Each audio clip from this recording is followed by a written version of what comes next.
खास करून आंदोलन हे निर्णायक आंदोलन आहे वन हक्काच्या संदर्भात। ठाणे महानगरपालिका क्षेत्र आणि मीरा भाईंदर महानगरपालिका क्षेत्रामध्ये जे आदिवासी प्लॉटधारक आहेत त्या आदिवासी प्लॉटधारकांचे दावे भरून आज साधारण 7 ते 8 वर्ष झाली, पण त्या दाव्यांच्या आतापर्यंत महानगरपालिकेने सहाय्यक आयुक्त असतील आणि नंतर उपविभागीय समिती असतील यांच्याकडे ते दावे यायला पाहिजे आलेले नव्हते। पण आता जेव्हा संघटनेने आंदोलनाची भूमिका घेतल्यानंतर हे सर्व दावे महानगरपालिकेकडून उपविभागीय समितीकडं आलेले आहेत आणि ते उपविभागीय समितीकडून दावे आता DLC जिल्हा समितीकडे येऊन ते पात्रतेच्या भूमिकेमध्ये आलेले आहेत आणि आमची भूमिका जे आमचे दावे पात्र होण्याचे आहेत त्या पात्र झालेल्या प्लॉटधारकांना तात्काळ सनद म्हणजे तो पट्टा द्यावा या ही भूमिका घेऊन आम्ही खास करून ठाणे महानगरपालिके क्षेत्रातल्या ज्या वनसमित्या आहेत आणि मीरा भाईंदर क्षेत्रातील ज्या वनसमित्या आहेत त्या समितीची सगळी 200-3,000 लोक आज इथे आजपासून बेमुदत आंदोलनाला बसलेले आहेत। जोपर्यंत आमचा वनपट्टा आमच्या हातात मिळत नाही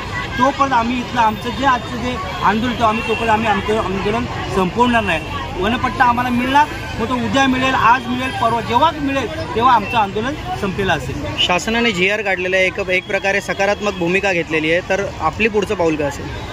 शासनाने जरी सकारात्मक भूमिका घेऊन GR काढला पण त्याची अंमलबजावणी करणारे जे प्रशासन आहे त्याही ती अंमलबजावणी करणं खूप गरजेचं आहे। जोपर्यंत त्याची अंमलबजावणी होत नाही तोपर्यंत खरा न्याय आपल्या आदिवासींना मिळणार नाही।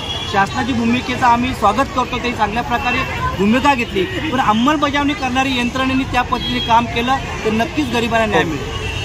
ठाणे, पालघर, नाशिक आणि रायगड जिल्हा हा शहरी आणि ग्रामीण भागामध्ये विभागलेला आहे।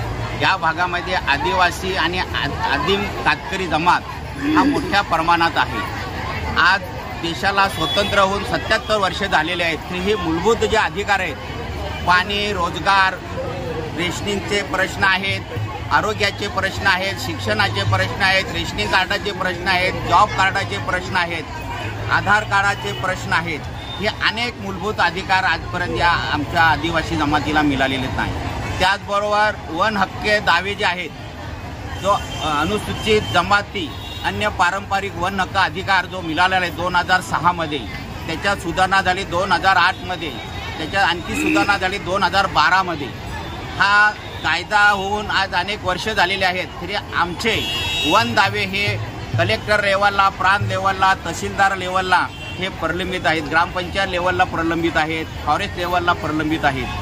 ह्या मागण्यांसाठी आज आम्ही सर्व ठिकाणी आंदोलनाने उतरलेलो आहोत। जर आंदोलनात मागणी तुमच्या आता पूर्ण झाल्या नाही तर पुढचं पाऊल काय असेल? आंदोलना आम्ही हे जे आंदोलन चालू करण्याच्या अगोदर आमची ज्या तयारी होती का हे जे मूलभूत अधिकार जे आहेत हे ग्रामविकास विभागाकडे त्याची निश्चित म्हणजे त्याचे हे करावी, जबाबदारी द्यावी, त्यांच्यावर ही जबाबदारी द्यावी, तसेच नगर विभागाकडे ही जबाबदारी द्यावी आणि त्यांच्यावरती ही जबाबदारी टाकल्याचा GR निघावा ही मागणी आमची होती।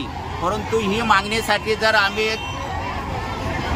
19 तारखेला GR निघालेला आहे, हा GR जर निघाला नसता तर आम्ही 25 तारखेला या आंदोलन सर्व एकत्र करून आणि मंत्रालयामध्ये मोर्चाने जाणार होतो। परंतु हा GR 19 तारखेला निघाला, त्याबद्दल या सरकारचे आम्ही आभार मानतो, त्यांना धन्यवाद देतो का आमचा जो आंदोलनाची तयारी बघून तुम्ही त्याला यश दिलं, त्याबद्दल त्यांचे आम्ही आभारी आहोत।